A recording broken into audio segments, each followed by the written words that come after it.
নমস্কার বন্ধুরা, সোমা কিচেনে আপনাদের সবাইকে স্বাগত। আজকে আবারও একটা নতুন রেসিপি নিয়ে আপনাদের সামনে চলে এসেছি। রেসিপিটা খুবই ভালো হতে চলেছে। আজকে আমি বানিয়ে দেখাবো সরু চাকলি, বা আমরা ঘরোয়া ভাষায় যেটা বলে থাকি সুচকুলি। আজকে এই রেসিপিটা প্রথম থেকে শেষ পর্যন্ত অবশ্যই দেখবেন, স্কিপ না করে। আমার এই রেসিপিটা যদি আপনাদের ভালো লেগে থাকে তাহলে অবশ্যই লাইক, শেয়ার, কমেন্ট এবং সাবস্ক্রাইব করে আমার পাশে থাকবেন। তবে চলুন কথা না বাড়িয়ে রেসিপিটা দেখে নেওয়া যায়। আমি এখানে চালটাকে 5-6 ঘন্টার মতন ভিজিয়ে রেখেছিলাম। ভালো করে 2-3 বার ধুয়ে তারপরে জল দিয়ে আমি এটাকে ভিজিয়ে রেখেছিলাম। দেখুন চালটা সুন্দর ভিজে গেছে। হাতে ধরলেই দেখুন, হাতে একটু ডলা দিলেই চালটা কীরকম গুঁড়ো গুঁড়ো হয়ে যাচ্ছে। চালটা আমার ভিজে গেছে। এবার চালটাকে আমি মিক্সার জারের মধ্যে দিয়ে এটাকে পেস্ট করে নেব। এটা মিক্সারে জার নিয়েছি। এবার চালটাকে এই জল থেকে ছেঁকে এখানে দিয়ে দেবো। এরকম অল্প অল্প দিয়ে আমি চালটাকে বেটে নেব।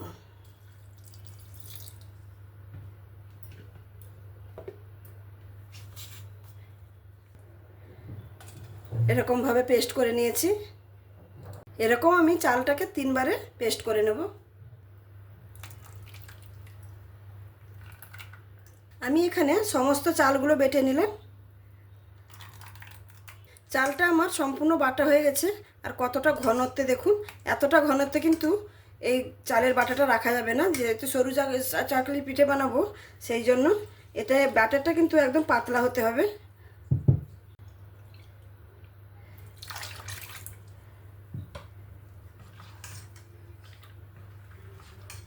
আর একটু জল লাগবে। দেখুন ব্যাটারটা কতটা পাতলা হয়েছে, দেখুন এরকমই পাতলা, কিন্তু এই সরু চাকলির পিঠের ব্যাটারটা কিন্তু এরকমই পাতলা হবে। এই ব্যাটারটার মধ্যে আমি স্বাদ মতো লবণ দিয়ে দেব, আর দিয়ে দেব নারকেল কুড়ো। নারকেলটাকে আমি প্রথমে কুড়িয়ে রেখেছি। এই পিঠেতে নারকেল দিলে কিন্তু খেতে দুর্দান্ত স্বাদের হয়।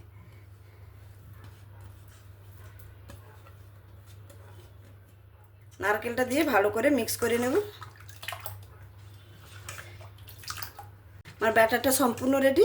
এবার পিঠেগুলো বানিয়ে নেব। এখানে পিঠেটা বানিয়ে নেওয়ার জন্য আমি একটা ননস্টিকের প্যান বসিয়ে নিয়েছি। প্যানের মধ্যে আমি একটু তেল ব্রাশ করে দেব।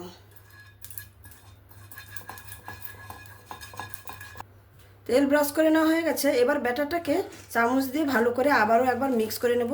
প্রত্যেকবারই দেওয়ার সময় এরকম মিক্স করে নিতে হবে, কারণ চালের গুঁড়োটা নিচে গিয়ে বসে যেতে পারে।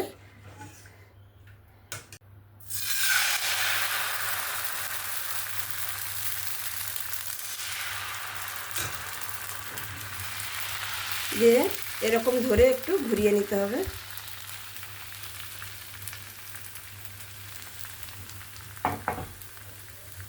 দিয়ে একটা ঢাকনা দিয়ে আমি ঢাকা দিয়ে দেব। এখানে 1 মিনিট হয়ে গেছে। আমি ঢাকনাটা খুলে নেব। দেখুন পিঠেটা কত সুন্দর সাইড দিয়ে ছেড়ে দিয়েছে। দেখুন কত ইজিভাবে। এই দেখুন আমার একটা হয়ে গেল। এই কড়াইতে আগে রান্না হয়েছিল বলে প্রথমটা হলুদ রঙের হয়েছে, পরপর কিন্তু ফ্রেশ সাদা হবে। দেখুন আমি একটা তুলে নিলাম। এরকমভাবে আমি সব পিঠেগুলো বানিয়ে নেব। আবারও একটু তেল ব্রাশ করে দেব। আবারও ব্যাটারটা দিয়ে দেব।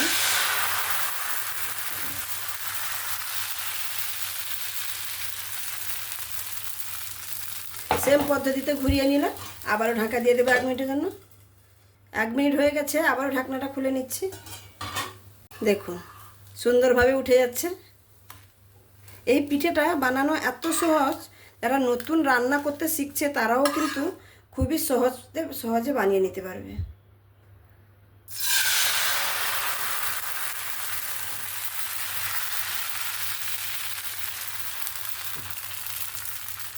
আবারও ব্যাটারটা দিয়ে ঘুরিয়ে নিলাম। আবারও 1 মিনিটের মতো ঢাকা দিয়ে দেবো। এরকমভাবে সব পিঠেগুলো আমি বানিয়ে নেব। আবারও ঢাকনাটা খুলে নেব। এই রেসিপিটা একদম সহজ। আমার এই রেসিপিটা যদি আপনাদের ভালো লেগে থাকে তাহলে অবশ্যই লাইক, শেয়ার, কমেন্ট এবং সাবস্ক্রাইব করে আমার পাশে থাকবেন। আর যদি খুব ভালো লাগে তাহলে বন্ধুবান্ধবদের সঙ্গেও শেয়ার করার অনুরোধ রইল।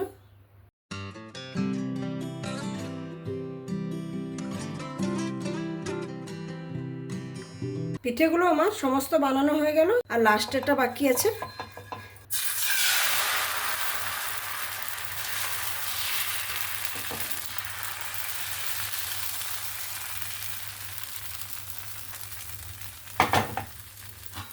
আবার ঢাকা দিয়ে দেবো। ঢাকনাটা খুলে নিচ্ছি।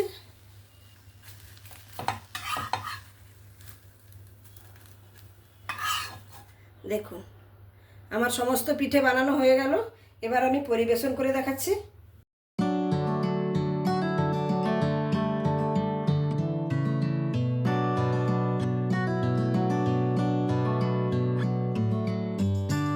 তাহলে বন্ধুরা দেখতেই পেলেন আমার এই সরু চাকলি পিঠেটা। দেখুন সরু চাকলি পিঠেটা কত সুন্দর হয়েছে আর কতটা সফট হয়েছে। দেখুন হাতে মুঠো করলে মুঠো হয়ে যাচ্ছে, আবার খুলে দিলে একই জায়গায় চলে আসছে। তাহলে আমি একটা ছিঁড়েও দেখাচ্ছি আপনাদের।